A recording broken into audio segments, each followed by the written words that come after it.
Okay. और meanwhile जो Pakistani delegation जिसको लीड बिलावल भुट्टो जरदारी साहब कर रहे हैं और अभी अभी लंदन का विजिट भी उन्होंने किया, बहुत सी मुलाकातें भी की हैं, कितना अच्छा परफॉर्म कर रहा है वो वर्ल्ड व्यू में? देखिए, मैं सुन रहा था एक इंटरव्यू, एक अमेरिकन स्कॉलर है डैनियल मार्की। खैर, अमेरिका के बारे में उन्होंने जो बात कही बड़ी इंटरेस्टिंग थी and I agree with him.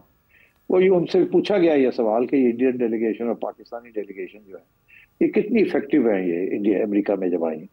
तो उन्होंने दो बातें कही, एक दो बातें और भी मैंने सुनी है बड़ी इंटरेस्टिंग। एक बात तो उन्होंने ये कही कि देखिए, कोई खास इंटरेस्ट नहीं है in America about this India Pakistan business apart from the nuclear issue. ये किसने किया किसने नहीं किया, टेररिज्म वगैरह, नो, हमें नहीं, बी नॉट इंटरेस्टेड। ये होता रहता है। और ये लोग जो आए हैं, वो इशारा कर रहे थे, वो कह रहे थे कि जो टीवी कैमरास वगैरह इनको कवर कर रहे हैं उनके 90% तो वो लोग इंडियंस अपने हैं, इंडिया वालों के अपने हैं। ये तो होम ऑडियंस के लिए सारी बातें हो रही है। यहाँ तो किसी ने इनको घास वास नहीं डाला, ना इंटरेस्ट है हमारा, हमें पता है क्या है सिचुएशन, हमें समझाने की कोई जरूरत नहीं है। And so therefore of no consequence. Pakistan के बारे में उन्होंने ये कहा कि पाकिस्तान का इंटरेक्शन हैज बीन बेटर। क्यों? पाकिस्तान ज्यादा ट्रांसपेरेंट है, सवालों के जवाब देते हैं। इंडियंस जो है बहुत से सवाल के जवाब नहीं देते और गोल कर जाते हैं। And so this is not good. इसी तरीके के साथ जैसे शुरू में ही जैसे ये सब कुछ हुआ तो हमारी एयरफोर्स ने और हमारे DGISPR ने बड़ी डिटेल्ड ब्रीफिंग्स की इंटरनेशनल मीडिया की, जिसकी वजह से एक ट्रांसपेरेंसी, एक इम्पैक्ट हो गया कि यार ये तो सारी बात बता रहे हैं, हमें चेक कर ले, हर सवाल का जवाब दे रहे हैं। और इंडिया की तरफ से ये था कि कोई सवाल का जवाब ही नहीं मिल रहा था आपको। तो I think on the whole हमारा जो पैगाम है that's been better received in think tanks and elsewhere.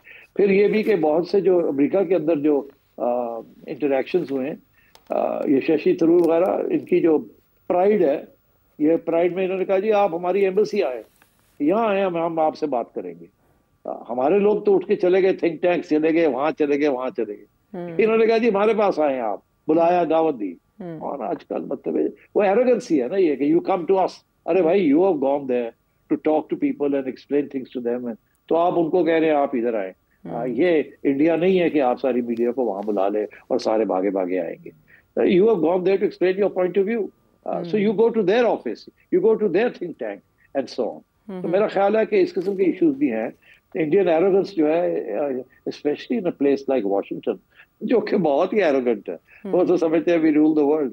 वहां जाके आप जो है ना इस किस्म की एरोगेंस, जैसे शशि थरूर ने ये बातें जिस तरीके से की है, और फिर डोनाल्ड ट्रंप को उसने ठीक ठाक किस्म की है, I think that was not the right approach, not in good taste either. हमारे बिलावल भुट्टो साहब, जो भी आप कहें उनके बारे में, he is very charming, he smiles a lot, he talks informally, he's got command over the subject, and he comes across as a more open and frank individual, whereas Shashi Tharoor comes across as a very arrogant and supercilious sort of person.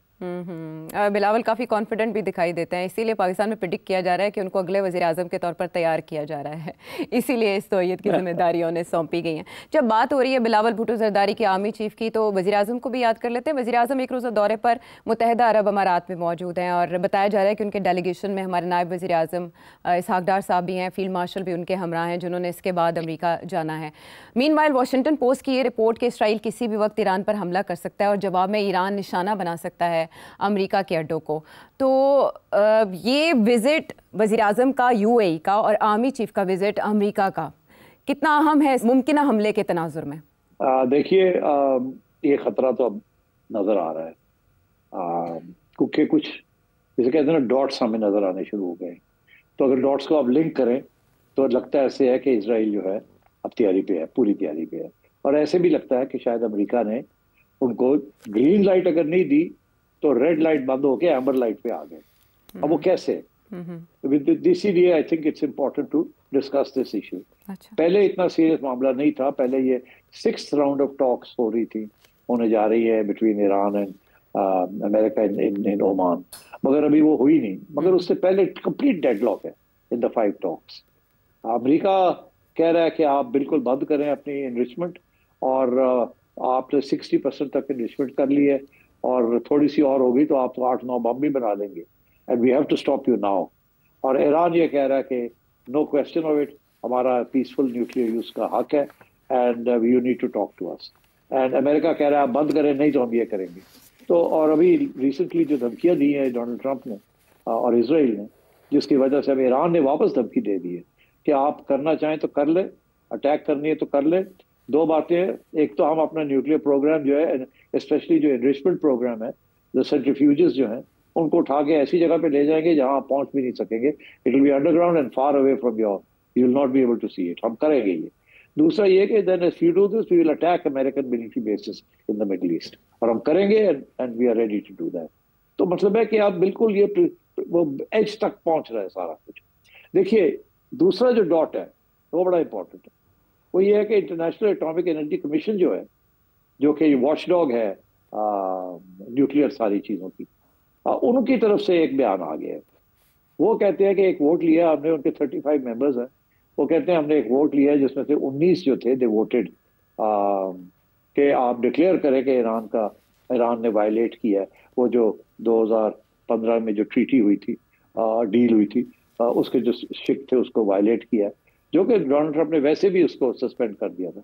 पर वो कह रहे हैं कि बहुत सी violations हो रही हैं ईरान की तरफ से, और किसी न किसी स्टेज पे ये शायद यूएन इस चीज को ले जाए।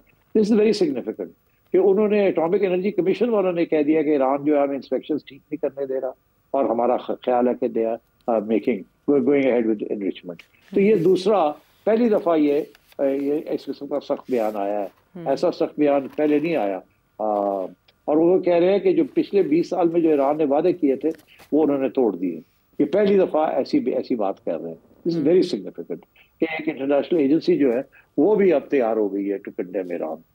अच्छा, तीसरी चीज बड़ी इंटरेस्टिंग है कि अमेरिका ने अपने जो एम्बेसीज हैं इन द मिडल ईस्ट, खसूसन इराक वगैरह में, उनको वहां से इवैक्यूएशन शुरू कर दी है। अपने मिडिल लेवल पर्सनल की इवैक्यूएशन शुरू कर दी है। इसका मतलब है वो तो ये समझ रहे हैं कि या तो ये सिग्नल है कि वी आर वेरी सीरियस, या ये है जेन्युइनली थिंक कि अब इसराइल को हमने सपोर्ट करना है, Israel can go and knock out Iran nuclear programme. Knockout तो शायद मुश्किल हो जाएगा, but at least push it back, damage करें, थोड़ा बहुत डिस्ट्रॉय करें, उनसे फिर से रीबिल्ड करना पड़े, तो एक सेटबैक तो ईरान को होगी। तो इस किस्म की चीज है। मैं समझता हूँ कि ईरान ने अपनी इन्रिचमेंट जो है वो खत्म नहीं करनी, और इसराइल जो है वो समझता है कि it has to be stop now. Another year और so Iran will have nuclear weapons.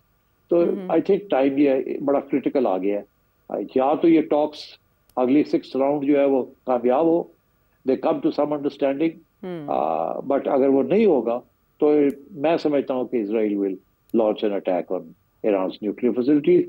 It will be a limited attack, उसमें American weapons and specially busting bombs will be used, and Israel will fly over certain Middle Eastern countries because वो उसके जहाज वहाँ वैसे नहीं पहुंच सकते, and so they'll need to be refueled, and they'll have to fly over certain Middle Eastern countries to get to the nuclear sites of Iran. तो मैं समझता हूँ कि कॉन्फ्लिक्ट जो है इस वक्त बिल्कुल एज पे आई हुई है। So this is why possibly our people have stopped over in Dubai to get an idea कि भाई what are Middle Eastern countries like UAE and Saudi Arabia thinking, क्योंकि after all अगर ऐसी कोई चीज होती है तो ये जो मुल्क है, सऊदी अरेबिया हो गया, जॉर्डन हो गया, यूएई हो गया, एंड कंट्रीज लाइक दैट, इनके ऊपर इस पे प्रेशर तो आएगा ना। एंड पाकिस्तान की तो अलायंस है इनके साथ, so Pakistan also has to formulate a policy और क्या करना और क्या नहीं करना। और याद रहे कि अभी हाल ही में पहलगाम के ऊपर ईरान ने पाकिस्तान को सपोर्ट किया था। So you know we are in a difficult situation. तो अच्छी बात है कि the chief and the prime minister are travelling to get a better sense of what the situation is likely to be, and also to explain to their friends कि ये हमारे ये problems हैं और हमें शायद ऐसे करना पड़े या ऐसे करना पड़े, because don't forget we have a huge nearly 20% Shiite population of Pakistan, and if you attack Shiite Iran it can lead to a blowback effect. So we are very sensitively placed. तो ये सारी issues जो है I think they'll want to discuss these as they go along. और ये अच्छा है कि आर्मी चीफ जो है he's going to spend some time in America talking to the American generals, and so I think it's a good opportunity to exchange views. ठीक है, तो पाकिस्तान अपने ज़ाती ताल्लुकात को देखेगा, अपने माजी को देखेगा, ईरान के साथ दबाव के तहत वो कोई पोजीशन लेगा? बहुत